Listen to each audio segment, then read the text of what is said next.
முழங்கால் தேய்மானத்தினால வரக்கூடிய வலிக்கு நம்ம செய்யக்கூடிய 2 முக்கியமான விஷயம் எதுன்னு பார்த்தீங்கன்னா, ஒண்ணு நம்ம உடனே மெடிக்கல் ஷாப் போயிட்டு ஒரு வலி மாத்திரை போட்டுப்போம். 2வது அவங்ககிட்டயே வந்து நீ சப்போர்ட்ஸ வாங்கி போட்டுப்போம். ஸோ உண்மையாலுமே இந்த நீ சப்போர்ட்ஸ் வந்து எஃபெக்டிவா இந்த தேய்மானத்துக்குலாம் நம்ம யூஸ் பண்ணலாமா? இந்த நீ சப்போர்ட்ஸ் பார்த்தீங்கன்னா 3 விதமா இருக்கு. ஒண்ணு வந்து நீ கேப். ரொம்ப காமனா எல்லா இடத்துலயும் கிடைக்கக்கூடிய ஒரு நீ சப்போர்ட் எதுனா நீ கேப் தான். இந்த நீ கேப் பார்த்தீங்கன்னா ரொம்ப ஈஸியா நம்ம முட்டியில போட்டுக்கலாம். எப்ப தேவையோ நம்ம ஈஸியா கழட்டிக்கலாம். இந்த நீ கேப்போட முக்கியமான பெனிஃபிட் என்னன்னு பார்த்தீங்கன்னா, இந்த தேய்மானத்தினால வரக்கூடிய வலியையும் வீக்கத்தையும் கம்மி பண்ணக்கூடிய கெப்பாசிட்டி இதுக்கு இருக்கு.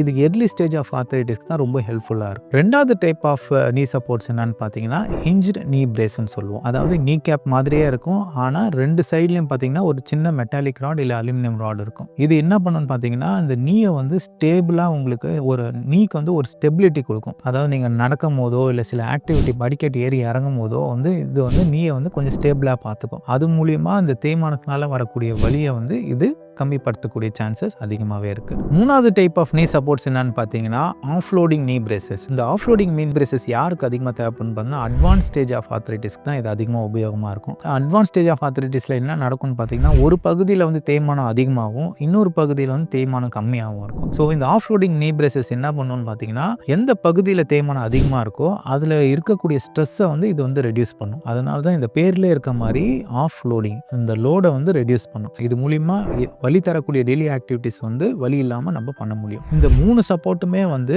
பேரே சொல்கிற மாதிரி இது எல்லாமே ஒரு சப்போர்ட்டிவ் ட்ரீட்மெண்ட் தானே தவிர இது வந்து டெஃபினேட்டிவ் மேனேஜ்மெண்ட் கிடையாது. அதனால ஆர்த்ரைட்டிஸ் இருக்குன்னா அந்த ஆர்த்ரைட்டிஸ்க்கான டெஃபினேட்டிவ் மேனேஜ்மெண்ட் என்னவோ அதை எடுத்துக்கிட்டு அது கூட இந்த ஒரு சப்போர்ட்டிவ் ட்ரீட்மெண்ட் எடுக்கும் போது உங்களுக்கு அந்த பெனிஃபிட் ரொம்ப அதிகமாகவே கிடைக்கும். ரொம்ப காமனாக கேட்குற கேள்வி என்னன்னா அந்த நீ கேப்ஸ் எனக்கு நல்ல கம்ஃபர்ட் ஆகுது, நான் தினமும் இதை போட்டுக்கலாமா, ஃபுல் டேவும் நான் போட்டுக்கலாமான்னு கேட்டிங்கன்னா கண்டிப்பாக கிடையாது. இந்த நீ சப்போர்ட்ஸ்லாம் வந்து பிக்கஸ்ட் டிஸ்அட்வான்டேஜ் என்னன்னு பார்த்தீங்கன்னா இது கண்டினியூஸாக நம்ம வேர் பண்ணிக்கிட்டே இருக்கப்ப என்ன ஆகிடுது, இந்த முழங்காலை சுற்றி இருக்கக்கூடிய தசைகள், அதாவது முழங்காலோட பில்லர்னு சொல்லக்கூடிய இந்த தசைகள் வந்து கொஞ்சம் கொஞ்சமாக வந்து வேஸ்டிங் ஆக ஆரம்பிச்சிடும். ஸோ அதனால தான் நாங்களே வந்து நீ சப்போர்ட் சஜஸ்ட் பண்ணாலும் எந்த ஆக்டிவிட்டியில் உங்களுக்கு வந்து வலி அதிகமாக கொடுக்குதோ அந்த ஆக்டிவிட்டியில் மட்டும் நீங்கள் இந்த நீ சப்போர்ட்ஸை போட்டுக்கிட்டால் போதுமே தவிர இதை த்ரூ அவுட் த டே எப்பவுமே நாங்கள் சஜஸ்ட் பண்ண மாட்டோம்.